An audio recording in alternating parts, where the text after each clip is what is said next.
Sabe aquela busca que quase todo mundo tem por um sentido na vida, por felicidade? A gente está sempre procurando algo que preencha um certo vazio. Agora imagina se alguém, com recursos simplesmente ilimitados, decidisse testar absolutamente tudo o que o mundo tem a oferecer para encontrar a resposta definitiva. Pois é, vamos mergulhar no que um rei da antiguidade descobriu no seu experimento de vida. E essa é a grande questão, né? O que move a ambição, o desejo, basicamente a história da humanidade. Por que essa inquietação toda? Porque parece que nada é o suficiente. Essa é a pergunta que está no centro da nossa análise de hoje. E esse rei foi Salomão, mas para esse experimento, ele não agiu só como um monarca, não. A fonte descreve ele quase como um cientista da alma, sabe? Ele conduziu uma série de testes bem rigorosos e pessoais para descobrir o que de fato traz satisfação para a vida. Ok, para a gente entender os experimentos dele, primeiro a gente precisa sacar a metodologia. Ele decidiu analisar a vida debaixo do sol. Essa é uma expressão-chave. Significa olhar para tudo de uma perspectiva puramente terrena, como se Deus não existisse ou pelo menos não fizesse parte da equação. E o primeiro teste foi direto ao ponto, o prazer. Salomão mergulhou de cabeça na alegria, na diversão, no entretenimento. A hipótese era bem simples. Talvez a felicidade esteja só em curtir a vida ao máximo, sem limites.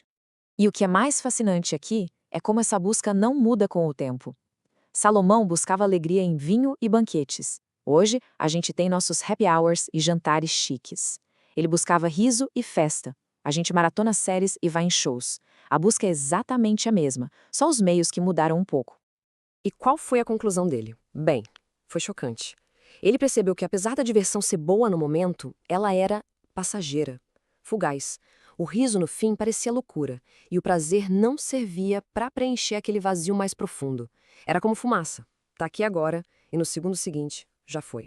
Certo. Então, se o consumo de prazer não funcionou, que tal a criação?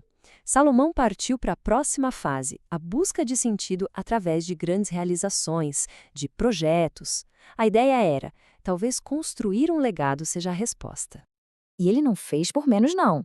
Ele construiu palácios, plantou vinhedos imensos, criou jardins e parques que eram verdadeiras obras de arte, projetos de engenharia incríveis.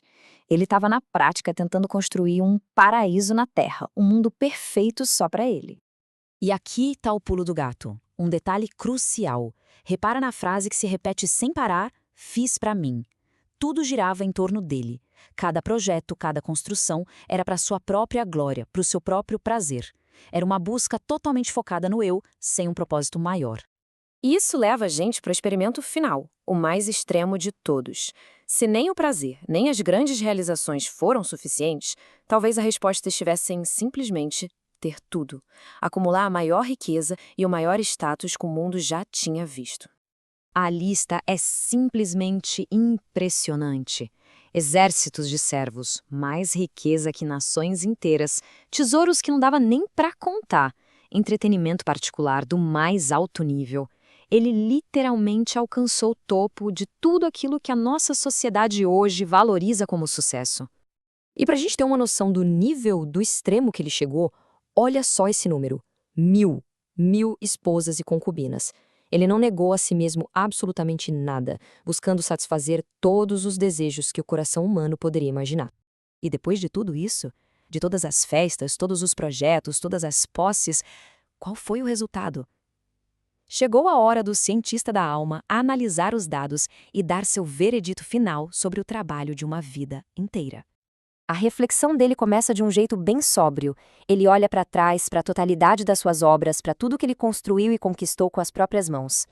E ele não considera só os resultados, não, mas todo o esforço, o suor, a dedicação, a energia que ele investiu em cada um desses empreendimentos ao longo da vida.